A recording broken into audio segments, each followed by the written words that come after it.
Olá, tudo bem? Que alegria estar aqui com vocês. Hoje eu quero compartilhar com vocês algo muito especial que está no meu coração e eu quero compartilhar aqui com vocês. Na verdade, a gente vai bater esse papo para a gente ver o que Deus está falando com a gente, que Deus quer trazer para a gente. E o tema é: aonde está o teu coração?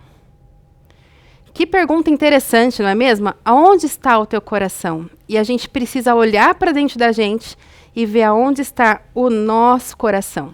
Quando eu era criança, a gente cantava uma música que diz assim: se o seu coração parar de bater agora, se você for embora, para onde você vai?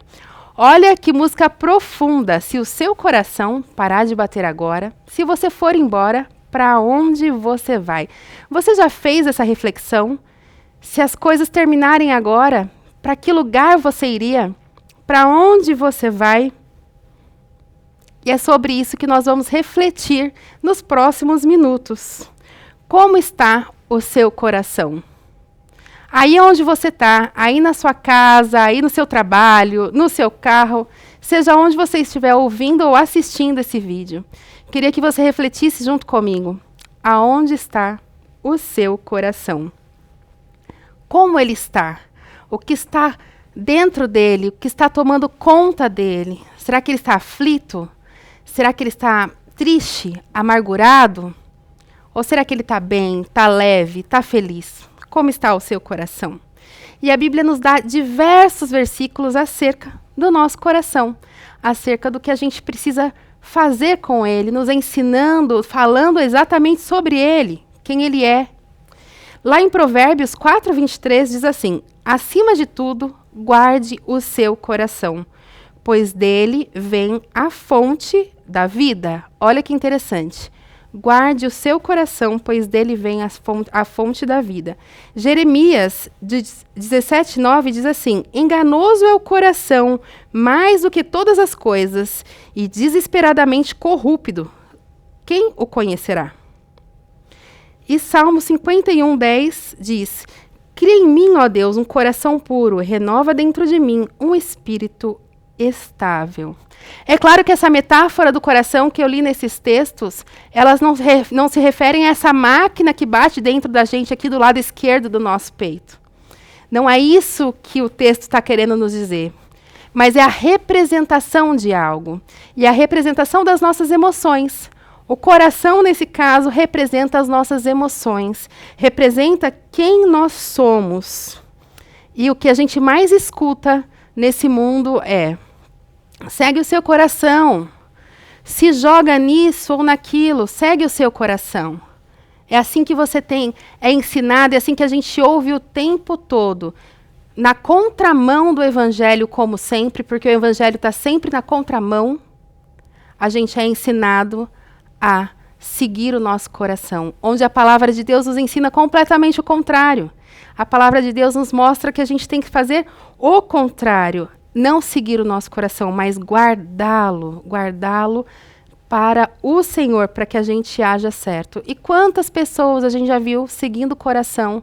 Quantas pessoas a gente já viu fazendo o que dava na mente, no desejo da carne, das suas paixões do mundo e se dando muito mal? Famílias destruídas, relacionamentos arruinados, filhos distantes de pais. Por quê? Porque realmente quiseram seguir o coração. Mas existe uma forma da gente mensurar isso dentro de nós, como está o nosso coração dentro de nós. E uma forma também da gente aprender como guiar o nosso coração. Isso está muito relacionado à ação versus reação. Eu sempre gosto de trazer esse contexto da ação versus reação, porque a ação muitas vezes pode ser premeditada, mas é a nossa reação que vai demonstrar como está o nosso coração. Não são as nossas ações, muitas vezes. Porque muitas vezes as nossas ações, a gente consegue premeditá-las, a gente consegue pensar como que a gente vai fazer, como a gente vai reagir. Então, se eu tenho uma conversa difícil para fazer amanhã, por mais que eu tenha dificuldades com conversas difíceis, eu vou conseguir pensar naquilo, estabelecer a linha que eu quero seguir e vou naquela linha. Só que se alguma coisa contrária daquilo acontece, como é a minha reação. E é a reação que mostra como está o nosso coração. Se o nosso coração está guardado ou se o nosso coração está ferido. Se o nosso coração está puro ou se o nosso coração está machucado. Como está o nosso coração? E eu quero falar agora sobre Jesus. Jesus foi uma pessoa que andou nessa terra, 100% homem aqui, nessa terra, 100% homem, 100% Deus, mas 100% homem, sujeito com todas as nossas reações, emoções, anseios, dificuldades, tudo que tinha, Jesus tinha. E Jesus, ele agiu tanto em suas ações como nas suas emoções de forma equilibrada. E Jesus é o nosso modelo. É o nosso modelo de ação e reação.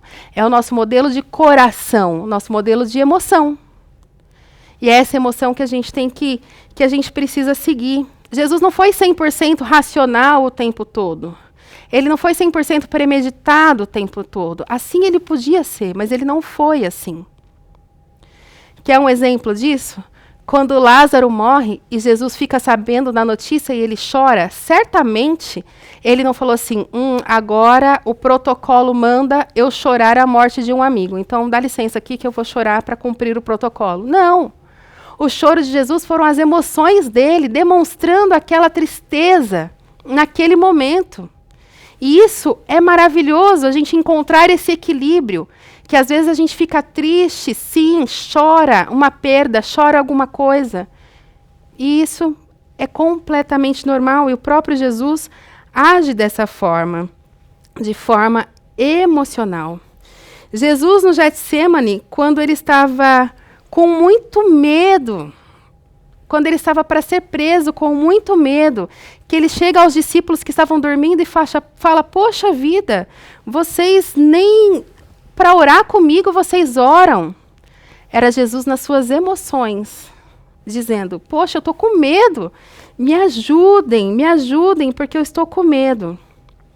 Mas quando Pedro, nessa mesma ocasião do Getsemane, quando Pedro, de forma passional, corta a orelha do soldado, o próprio Jesus, que estava com as suas emoções cheias de medo, age de forma completamente racional e fala, Pedro, não, nós não viemos aqui para a guerra, pega a orelha daquele homem e coloca no lugar de novo. O equilíbrio das emoções de Jesus. No seu maior medo, onde ele transpirou sangue, onde houve o maior anseio,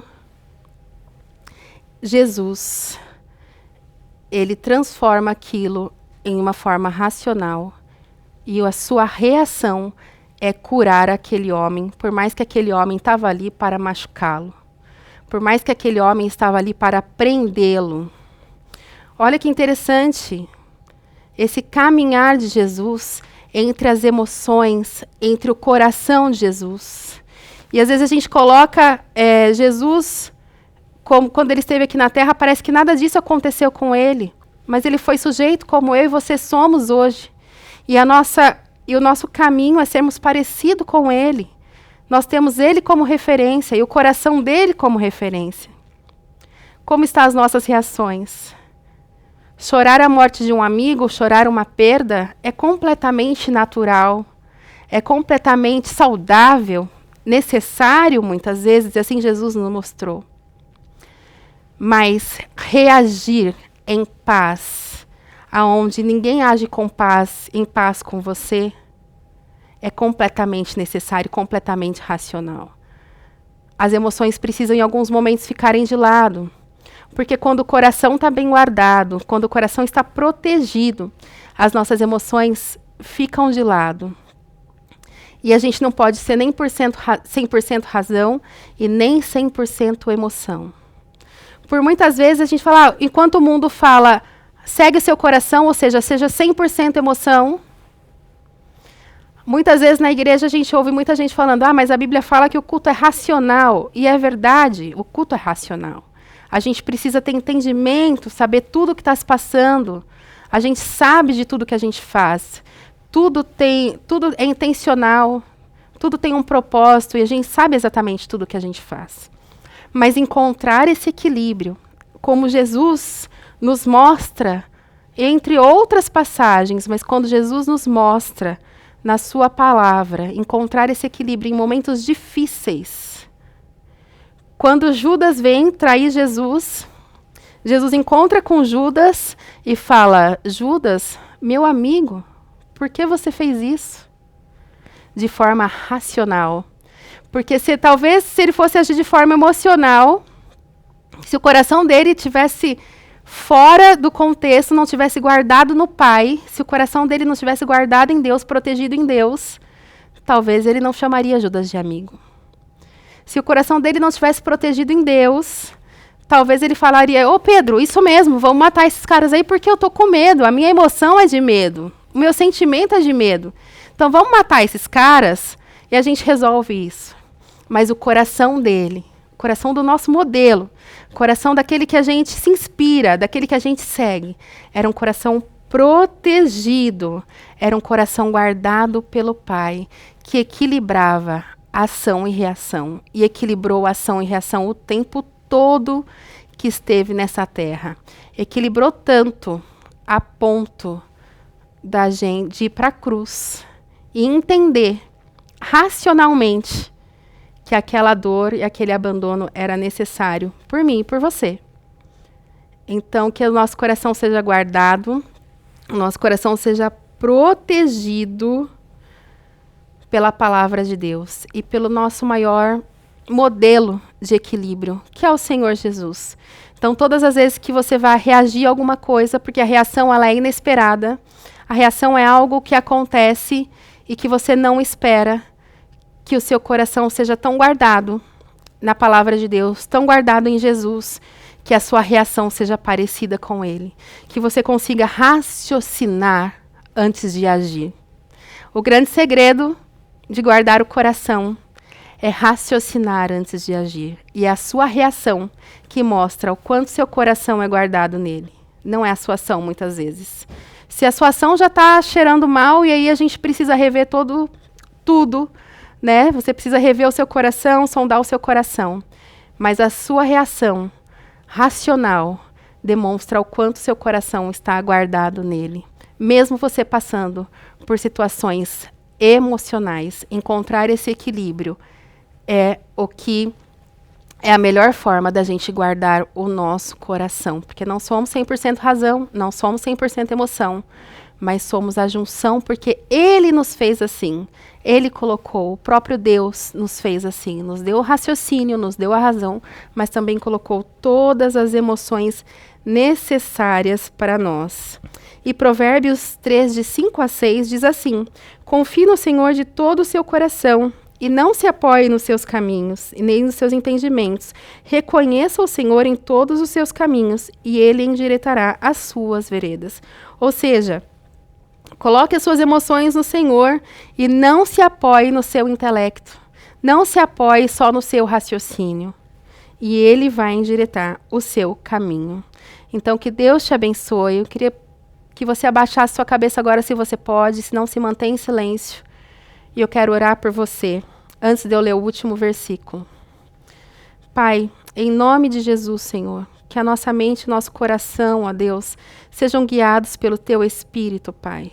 Que a nossa mente e nosso coração, Senhor, sejam, ó Pai, alinhados com o Senhor, ó Pai, de uma maneira, Senhor, que a gente consiga agir e reagir conforme o Senhor agiria e reagiria.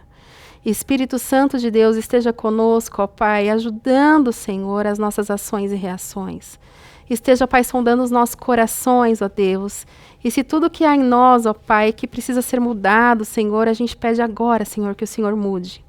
Em nome de Jesus. Em nome de Jesus. Amém. E o último versículo está em Mateus 22, 37, que diz assim: Jesus respondeu: ame o Senhor, o seu Deus, de todo o seu coração, de toda a sua alma e de todo o seu entendimento. Ame-o com tudo que você tem. Deus te abençoe. Tchau, tchau.